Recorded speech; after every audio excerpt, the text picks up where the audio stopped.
भुवनेश्वरी ने कपाट खटखटाए और पुकारा, बिले, ओ बिले, तू कमरे में है क्या? अरे दरवाज़ा नहीं खोलता तो इतना तो बता दे कि तू कमरे में है तो। भीतर से कोई उत्तर नहीं आया। जैसे जैसे समय व्यतीत होता जा रहा था, भुवनेश्वरी की घबराहट बढ़ती जा रही थी। जाने भीतर कौन है, कोई भी हो उसे बोलना तो चाहिए। सहसा भुवनेश्वरी नौकर की ओर घूमी। जा जाकर नीचे से कुल्हाड़ी ले आ, दरवाजे का कुंडा तोड़ दे, कुंडा नहीं टूटता तो कपाट चीर दे। नौकर चला गया। भुवनेश्वरी की घबराहट अकस्मात ही कई गुना बढ़ गई थी। उसे आज तक नरेंद्र की शरारतों से कभी ऐसी परेशानी नहीं हुई थी, किंतु यह क्या खेल हुआ। कमरे में घुसकर बैठ गए और किसी प्रकार का कोई उत्तर नहीं, चाहे माँ के प्राण ही निकल जाए। नौकर कुल्हाड़ी ले आया। उसने उल्टी कुल्हाड़ी से द्वार के उस स्थान पर प्रहार करना आरंभ किया जहाँ से भीतर कुंडी लगी होने की संभावना थी। उसका अनुमान ठीक निकला। चिटकनी उखड़ गई और कपाट खुल गए। जब तक कपाट खुलते और कोई भीतर झांकता, हरी आंधी तूफान के समान कमरे से निकलकर भाग गया।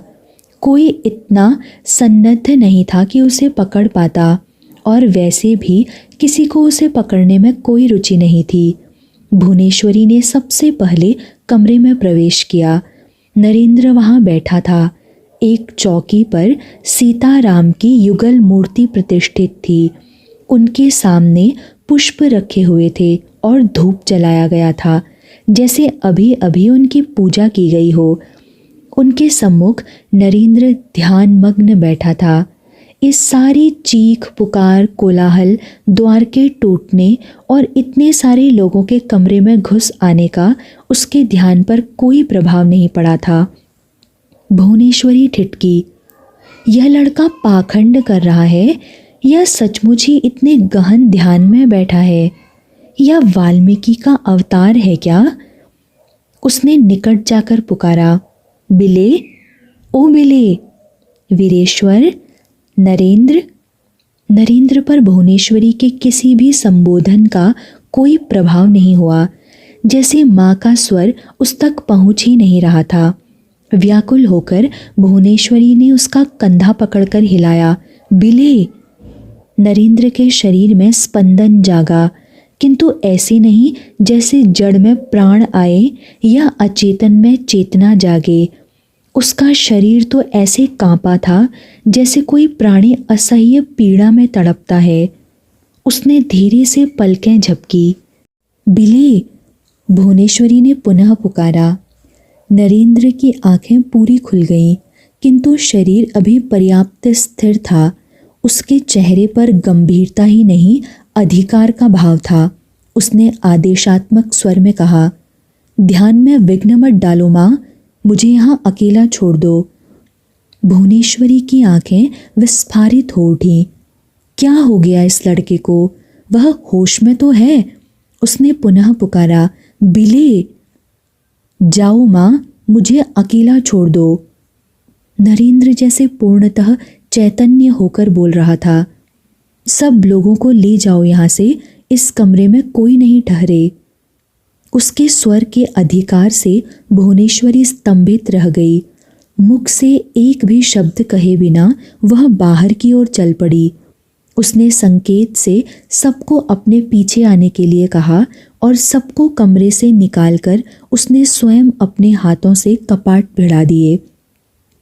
यह नरेंद्र की कोई शरारत नहीं थी, भुवनेश्वरी सोच रही थी।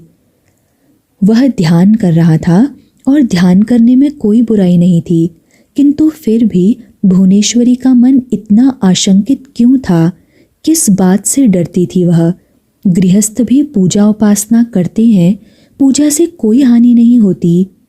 नहीं, वह साधारण नहीं है, उसमें कुछ भी अशुभ नहीं था, किंतु वह असाधारण अवश्य था।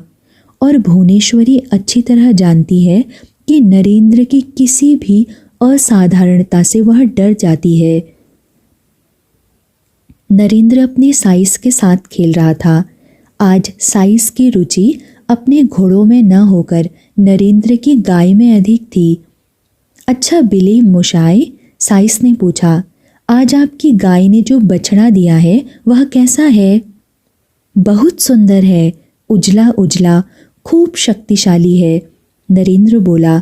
कूदता है तो धरती को हिला देता है, मुझे बहुत अच्छा लगता है, महादेव के नंदी सा। अच्छा, तुम उसका क्या करोगे? साइस ने चर्चा आगे बढ़ाई। अभी ठीक से सोचा नहीं है, नरेंद्र ने गंभीर चिंतन की मुद्रा बनाई, पर सोचता हूँ कि इसका विवाह कर दूँ। विवाह? साइस चौंका। विवाह ही क्यों? दीदी रोज अपनी गुड़िया का विवाह करती है और मुझे चिढ़ाती है, नरेंद्र ने रहस्य खोला। मेरे पास ऐसा कुछ भी नहीं है जिसका विवाह कर सकूं। अब सोचता हूँ इस बछड़े का ही विवाह कर दूं। पर विवाह तो कोई अच्छी बात नहीं है, साइस के मन की कोई दबी पीड़ा बोली। उसका स्वर पूर्णतः गंभीर हो गया था और अब तक की परिहास की उसकी मुद्रा विलीन हो चुकी थी। क्यों? नरेंद्र चकित था कि साइस ने ऐसा क्यों कहा। उसके आसपास के सारे वयस्क लोग विवाहित थे और बड़े होने पर सबका विवाह होता ही था, तो फिर? तुम नहीं जानते बिले बाबू कि विवाह मनुष्य के लिए कितना बड़ा अभिशाप है। विवाह का अर्थ है व्यक्ति को किसी एक खूंटे से बांध देना।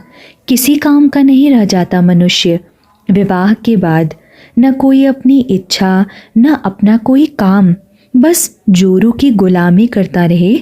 जोरू बच्चा पैदा करती रहे और यह उनको पालने के लिए दिन रात खटता रहे। फिर भी समय समय पर वह रूठती रहे और पति की कटु आलोचना करती रहे। पुरुष के विवाह करने का अर्थ है कि उसके गले में कुत्ते के समान पट्टा डालकर किसी स्त्री के हाथ में पकड़ा देना। जैसा वह कहे वैसा करो, उठने को कहे तो उठो, बैठने को कहे तो बैठो, जो खाने को दे वह खा लो, जिस पर कहे उस पर गुर्राओ, और जब डांटे तो अपनी दुम टांगों में दबाकर घिघियाओ। नरेंद्र के चेहरे पर आतंक के लक्षण प्रकट हुए। इतनी बुरी चीज है विवाह? इतनी? साइस ने कुछ आवेश में कहा। अरे इससे भी बहुत अधिक बुरी। नरक बुरा स्थान है ना बले बाबू? हाँ, नरेंद्र ने सिर हिलाकर कहा। यह तो सब जानते हैं, किंतु क्या कोई वर्णन कर सकता है कि वह कितना बुरा, भयानक और कष्टदायक स्थान है? साइस ने उससे पूछा। लोग वर्णन करते हैं, पर वह वर्णन तो केवल थोड़े ही लक्षण है ना। वैसे ही विवाह के कुछ दोष तो बताए जा सकते हैं, किंतु वस्तुतः वह कितनी बुरी चीज़ है यह तो वही जानता है जिसका विवाह हो चुका है। पर बेचारा क्या करे, अब जब हो ही गया है तो किया ही क्या जा सकता है। उससे निकलने का प्रयत्न करेगा तो कष्ट उठाएगा। जब घोड़े को बग्घी में जोत देते हैं तो उसके सामने एक ही मार्ग है कि वह स्वामी के आदेश पर चुपचाप दौड़ता चले। यदि इधर उधर कुछ करेगा तो मालिक सांटे मार मार कर खाल उधेड़ देगा। विवाह भी बग्गी में जुतने के ही समान है बिले बाबू। नरेंद्र के चेहरे पर ऐसे भाव थे जैसे उसके हाथ में पकड़ी हुई रस्सी के विषय में किसी ने अचानक उसे बता दिया हो कि वह सांप है। उसके मुख से अनायास निकला, पर विवाह तो सब करते हैं। सब तो मरते भी हैं, साइस बोला, पर जानबूझकर मरना कोई अच्छी बात है क्या? नरेंद्र अवाक खड़ा थोड़ी देर तक उसकी ओर देखता रहा और अंत में उसने अपनी शंका कह ही डाली। पर कोई विवाह की निंदा तो करता ही नहीं, सब कितने प्रसन्न दिखाई देते हैं। विवाह करके भी जो प्रसन्न दिखाई देना, समझ लो कि वह झूठ बोल रहा है, साइस बोला, और दूसरों को मूर्ख बना रहा है।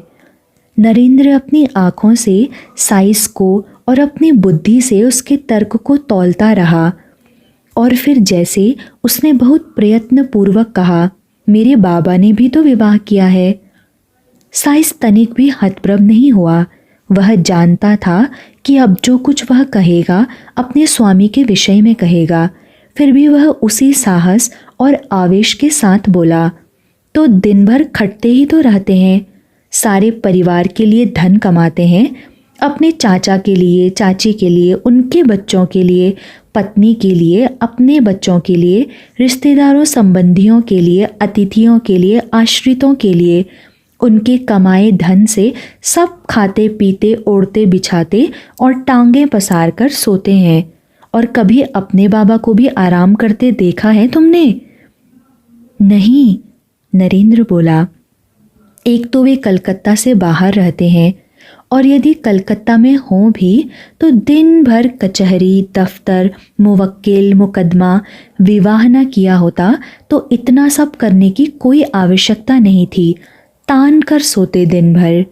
नरेंद्र ने अपनी उत्तेजना में कुछ और ऊपर तक जाते हुए कहा, मेरे दादा ने भी तो विवाह किया था। हाँ, ठीक बताया तुमने। साइस ने जैसे प्रतिघात किया। उन्होंने विवाह के बंधन से छूटने का प्रयत्न किया तो घर छोड़कर भागना पड़ा।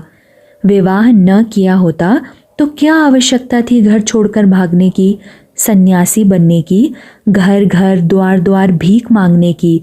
विवाह के कारण ही तो। साइस के इन तर्कों के सम्मुख नरेंद्र निरुत्तर था, किंतु उसका मन लगातार विद्रोह कर रहा था। वह मानना नहीं चाहता था कि इतने अच्छे अच्छे भले लोगों ने जो कुछ किया है वह इतना हीन कार्य है। उसकी इच्छा हो रही थी कि उसे कोई ऐसा तर्क या उदाहरण मिल जाए जिससे वह सिद्ध कर सके कि साइस जो कुछ भी कह रहा है वह सत्य नहीं है। वह भीतर ही भीतर बहुत कुछ बुनता रहा और अंत में जैसे साइस के सारे तर्कों को ध्वस्त करने के लिए उसने गोला दागा। विवाह तो प्रभु रामचंद्र ने भी किया था। साइस समझ गया कि नरेंद्र अब तक किस कारण से विवाह के पक्ष में प्रमाण जुटाता आ रहा था, किंतु इस अंतिम प्रमाण को भी उसने अपने पक्ष में मोड़ लिया। तो उन्होंने ही कौन सा सुख पाया? सीता के कहने पर स्वर्ण मृग लेने गए या नहीं? उसने रुककर नरेंद्र पर एक भरपूर दृष्टि डाली। यही सार है बिले वैवाहिक जीवन का।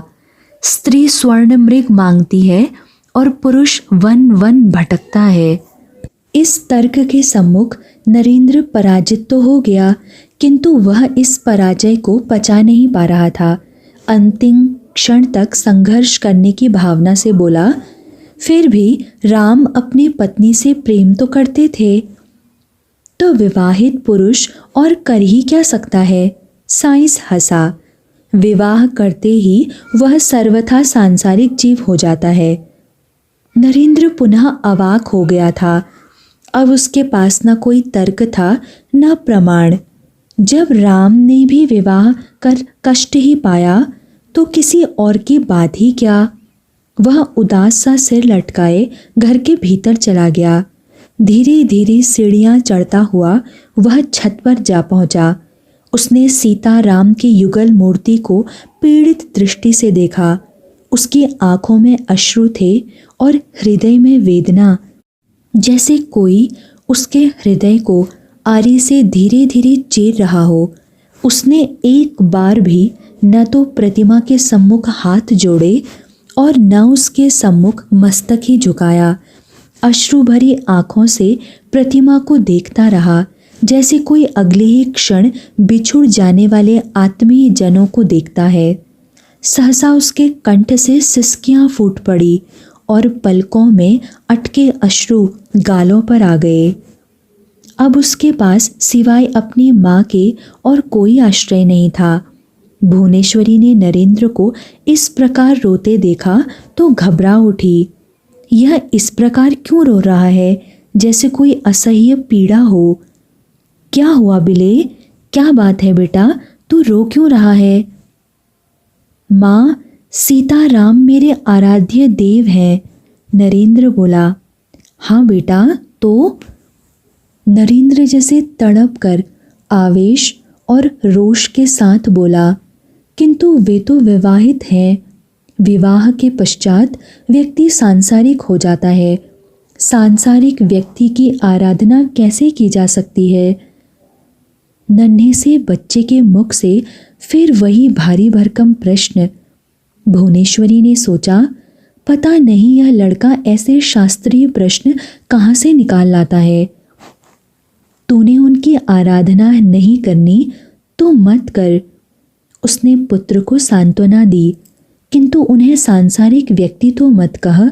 वे तो अवतार थे, लीला करने के लिए मनुष्य बनकर आए थे। जो भी है, मैं उनकी आराधना नहीं करूँगा। नरेंद्र ने आक्रोशपूर्वक कहा। मत कर तो मैं किसकी आराधना करूं? भुवनेश्वरी उसकी ओर देखती रह गई। वह उसकी पीड़ा समझ रही थी। वह आस्था के टूटने की पीड़ा का अनुभव कर रहा था। संभव है वह यह भी न समझ रहा हो कि उसका दुख क्या है, किंतु आस्थाओं के टूटने की पीड़ा तो बड़े बड़े नरपुंगव भी नहीं झेल पाते। यह बेचारा तो छोटा सा बालक है। तभी तो वह रोता हुआ माँ के पास आया था। इस संकट से तो उसे उबारना ही होगा। बोली, तू उनकी आराधना कर पुत्र, जो कभी सांसारिक नहीं हुए, विवाह करके भी नहीं, पत्नी के होते हुए भी वे तपस्या ही करते रहे, जो गृहस्थ होकर भी कभी घर में नहीं रहे। नरेंद्र को माँ के शब्दों में आशा की किरण दिखाई दी। अभी सब कुछ समाप्त नहीं हुआ था, कोई मार्ग तो शेष था। तू महादेव शिव की उपासना कर पुत्र, तू वीरेश्वर शिव की भक्ति कर। नरेंद्र आश्वस्त तो हुआ, किंतु उसके सारे संशय अभी मिटे नहीं थे। उसने कहा, पर मेरे पास तो उनकी प्रतिमा नहीं है माँ। भुवनेश्वरी ने अपने आंचल के छोर में बंधे पैसे निकालकर उसे दिए। ले, हरि को साथ ले जा और हाट से प्रतिमा ले आ। नरेंद्र चला गया तो भुवनेश्वरी एक दूसरी ही चिंता में डूब गई। उसने अपने पुत्र की दुविधा का तो समाधान कर दिया था, किंतु उसके अपने द्वंद्वों का क्या होगा? वह अपने पुत्र को अच्छे संस्कार देने के प्रयत्न में उसे भगवान की ओर प्रेरित करती है, किंतु भगवान के प्रति बिलेह का इतना अनुराग उसे आशंकित कर देता है। क्या वह इस संसार का जीव नहीं है? इस छोटी सी अवस्था में भी भगवान की आराधना उसकी इतनी बड़ी आवश्यकता है।